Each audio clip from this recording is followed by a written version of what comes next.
Welcome to steno series 80 शब्द प्रति minute की इस श्रृंखला में आपका स्वागत है। डिटेशन पाने के लिए चैनल को सब्सक्राइब करिए। डिटेशन अच्छी लगे तो इसे लाइक करिए और अपने दोस्तों के साथ भी इसे जरूर शेयर करिए। डिटेशन स्टार्ट होगी 5 सेकंड बाद। Ready, start.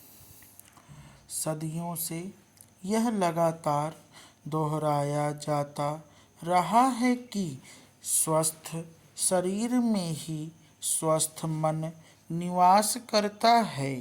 आपके स्वास्थ्य पर सबसे अधिक असर इस बात का पड़ता है कि आप क्या खा रहे हैं। भोजन के बारे में हमें एक बात याद रखनी चाहिए कि कुछ खास तरह का भोजन पचाने के लिए हमारा पाचन तंत्र जहाँ क्षार पैदा करता है, वहीं कुछ अन्य प्रकार के भोजन के लिए यह अम्ल पैदा करता है। यदि आप कई तरह का भोजन एक साथ कर लेते हैं तो आपका पेट भ्रम में पड़ जाता है और क्षार के साथ अम्ल भी पैदा करने लगता है। ये दोनों एक दूसरे के असर को समाप्त कर देते हैं। इससे हमें पाचन रसों का लाभ नहीं मिल पाता है।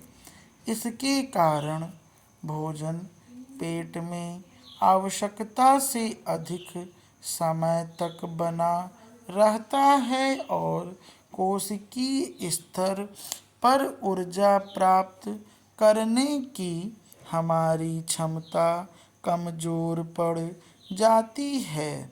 इससे ऊर्जा प्रणाली में जड़ता भी पैदा होती है, जिसे हम तमस कहते हैं।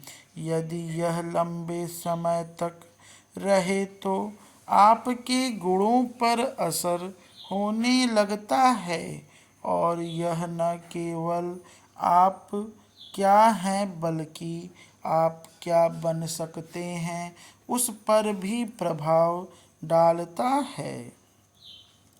प्राचीन काल से ही दक्षिण भारत में लोग इस बात का खास ध्यान रखते थे कि कुछ खास व्यंजनों को आपस में न मिलाया जाए, किंतु आजकल भोजन का महत्व शरीर को स्वस्थ रखने के लिए रह ही नहीं गया है। यह एक सामाजिक मामला बन गया है।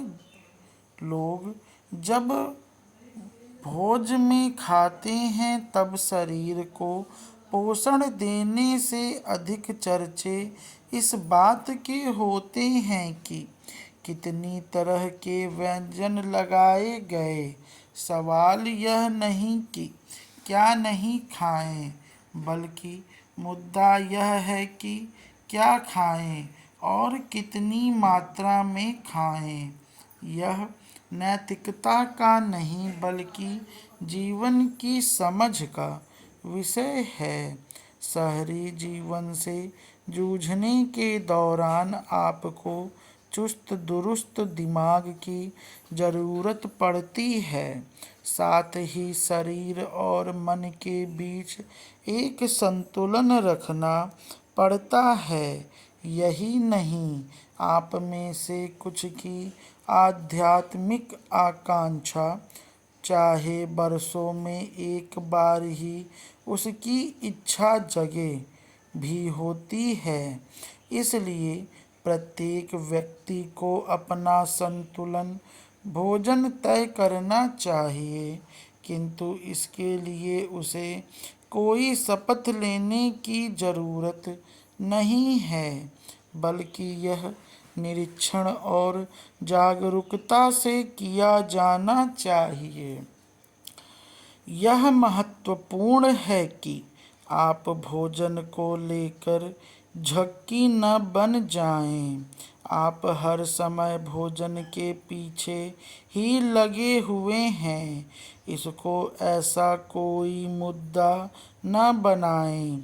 इस धरती का हर जीव जानता है कि उसे क्या खाना चाहिए और क्या नहीं। फिर समस्या क्या है?